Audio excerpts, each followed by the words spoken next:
मोठी बातमी समोर येते। आपण पाहतोय वाशी रेल्वे स्टेशनवर मराठा आंदोलकांची मोठी गर्दी झाली आहे। आंदोलक हलगी वाजवत वाशी रेल्वे स्टेशनवरून आझाद मैदान गाठणार आहे।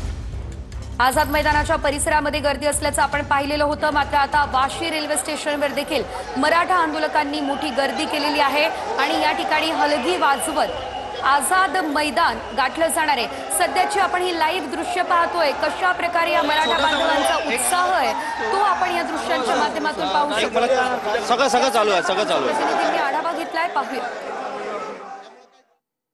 आपण सध्या वाशी या रेल्वे स्थानकात आहोत। आपण पाहतो की वाशीतून देखील असंख्य जे मराठा बांधव आहेत ते सध्या आता मुंबईच्या दिशेने निघालेले। आपण त्यांच्या हातामध्ये देखील बॅनर पाहू शकतो की संघर्ष योद्धा, एक मराठा लाख मराठा, अशा घोषणा देखील देताना आपल्याला हे मराठा बांधव पाहायला मिळत आहे। आणि आपण पाहू शकतो की असंख्य मराठी बांधव हे सध्या रेल्वेमध्ये प्रवास करताना देखील आपल्याला पाहायला मिळत आहे। दादा, कुठे चाललात?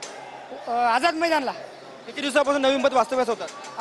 किती दिवसापासून नवी मुंबईत होतात? आम्ही 5 दिवस झाले आलो। जोपर्यंत आरक्षण देणार नाहीत फडणवीस ओबीसीतून तो नक्की। दादा, कुठून आलात?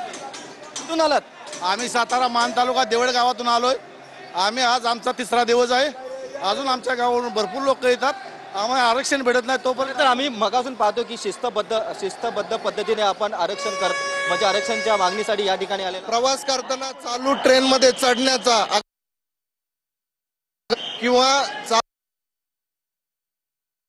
अपघात होऊ शकतो, दुखापत होऊ शकते। तर सर्वांना विनंती आहे, ट्रेन मध्ये चढताना उतरताना त्यांनी ट्रेन प्लॅटफॉर्मवर थांबल्यावरच चढावे, अगर उतरावे।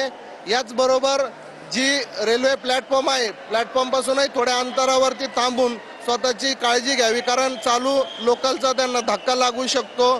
आम्ही रेल्वे प्रशासनातर्फे पूर्ण सहकार्य करत आहोत। या ठिकाणी पोलीस बंदोबस्त नेमण्यात आलेला आहे व वेळोवेळी जी काय कायदेशीर मदत ती त्यांना सर्व या ठिकाणी पुरवण्यात येईल। सर, आपण पाहतो की आज मेगा ब्लॉक देखील